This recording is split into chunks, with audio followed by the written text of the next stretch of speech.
Ito ang para sa'yo. Towel rolled cake. Para talaga siyang towel na nirolyo lang, na pero dessert. Isip mo muna natin dito yung mga dry ingredients. 1 cup ng all-purpose flour. Oh, bango. 2 tablespoon ng cocoa powder unsweetened. 1 tablespoon ng sugar. Konting asin. 3 tablespoon ng powdered milk. Then, sift natin. Sa side ngayon naman ay mga wet ingredients. Itlog. 2 itlog. Ayun. Sira na. Ano ba yan? Ayan. Di ba dapat isa-isa lang? Tapon natin. Take 2. 2 itlog. Ayan. So ito guys, kailangan natin ito i-whisk na huwag itataas yung ating whisk para hindi ito mag-create ng bula-bula.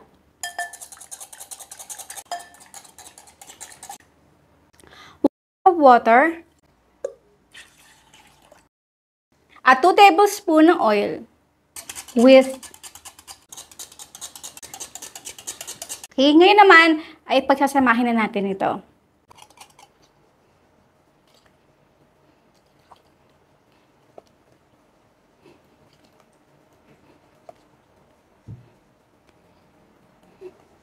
Ayan nga, mapapansin nyo na may mga nagbuo-buo dito, mga dry ingredients dito sa ating wet mixture.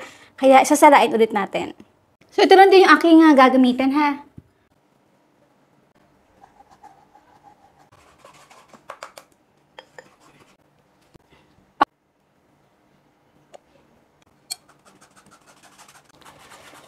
Ayan. So ito guys, ay isaset aside ko lang muna for about 15 minutes. At habang ito ay pinapahinga, ay gagawa naman tayo ng filling.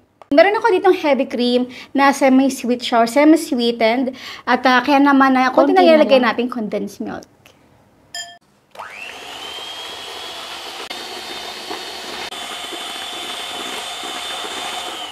So i-whisk lang natin ito for 5 to 7 minutes hanggang sa maging stiff peak at maging ganito. Yan. Kapag ganyan na, okay na yan. Good to go na tayo. Dito sa ating skillet na gagamitin, ay maglalagay lang ako ng kaunting oil. Yan, talagang patak lang talaga ha. Then, ito ay spread natin na manipis na manipis. At kailangan, bago tayo maglagay dito ng ating butter or crepe butter, ay kailangan na talaga na mainit ito dahil maninikit ito sa ating kawali. Nga pala, ito ay may sukat na, sige, sukatin natin. 8 inches in diameter.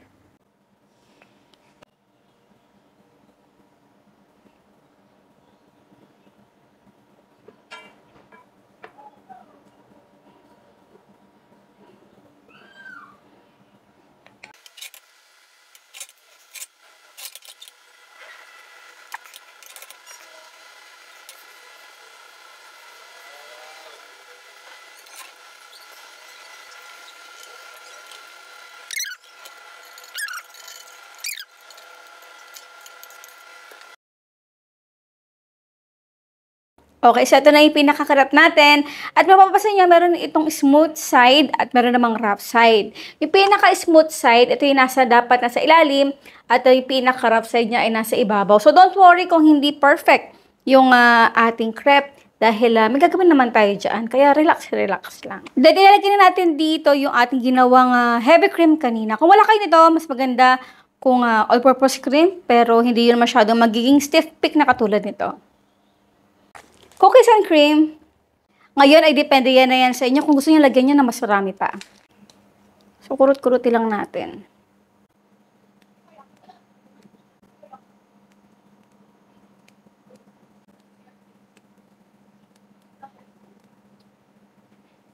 Next ay titiklopin natin ito ng paloob.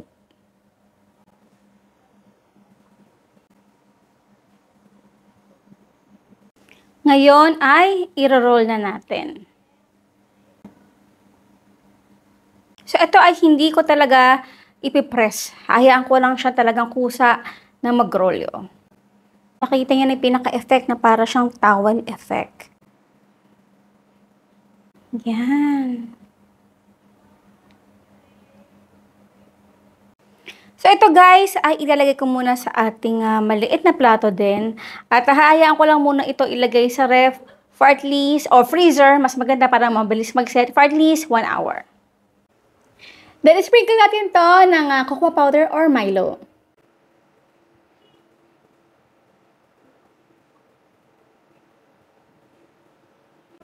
And now is done our towel rolled cake. Ganda guys, oh. Aba, syempre, bago tayo magtikiman portion, ang tanong ni Mama Shirley, ano kaya ang cookies na ginamit natin dito na pagkapalaman ng ating napakasarap na dessert? Ang inyong sagot, syempre, sa comment box section.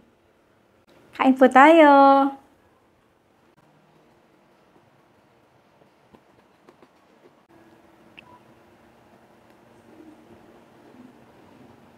Wow.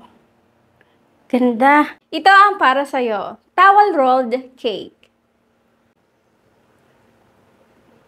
Wow.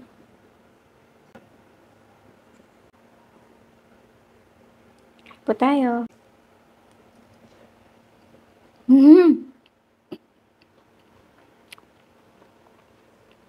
Good. Ang sarap. Yung parang mga nabibili natin sa mall. Guys, ganun na ganun. Yung mga easy snacks na alam ko na magugustuhan ito ng mga kids. Grabe, ang sarap talaga. So, yun po guys, maraming pasalamat sa inyo lahat ng ating outro. Keep safe, be healthy, and be happy. Bye!